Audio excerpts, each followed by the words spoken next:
Je vais quand même rebondir sur quelque chose que tu as dit tout à l'heure, et là, ça m'y fait penser à nouveau. Ouais. Je crois que tu parlais du livre de Coach K, Krzyzewski, je crois, on prononce. Ouais. C'est pour ça que j'ai dit Coach K, je sais pas comment on prononce.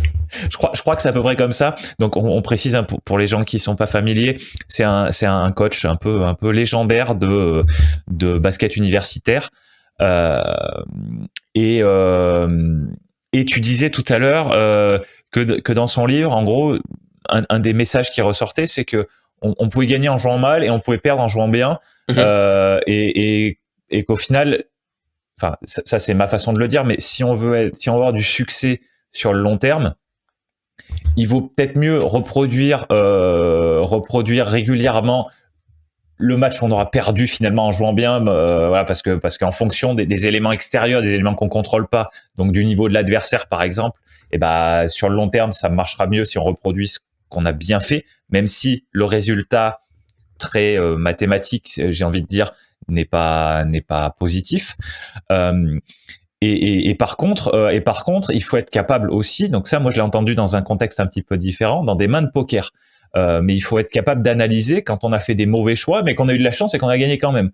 Et donc dans le basket, si on a fait des mauvais matchs, mais que l'équipe d'en face était vraiment pas dans son assiette ou qu'elle était plus faible que nous, voilà, et être capable de pas reproduire. On peut être tenté de reproduire ce qu'on a fait quand on a eu des bons résultats, mais être capable de faire la différence entre notre impact, le fait que notre bon résultat a été grâce à nous, grâce à nos efforts, grâce à nos bons choix, et dans l'autre sens, un résultat négatif, un échec, on va dire, mais en ayant fait tout ce qu'on pouvait. Et ouais, et du coup, ça, je pense que c'est quelque chose qu'on a beaucoup de mal à faire. Alors, analyser ses victoires, analyser les défauts dans ses victoires, parce qu'on est un petit peu feignant, ça je le comprends, c'est pas facile à faire. On se dit ouais, j'ai gagné et tout, on fait de ça et puis on passe à autre chose.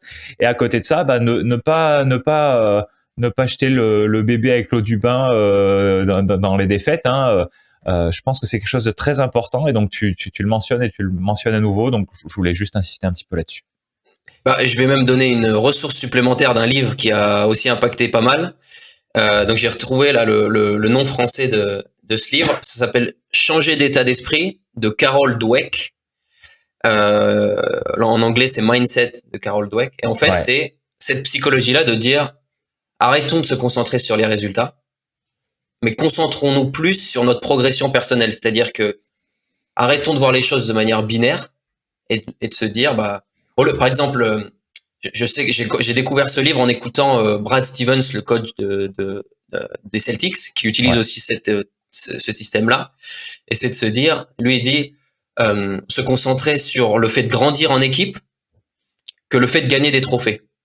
Et en fait, gagner des trophées, ça sera juste une sorte une conséquence. Ouais, une conséquence. Et de se dire, bah, on s'arrête pas là, quoi.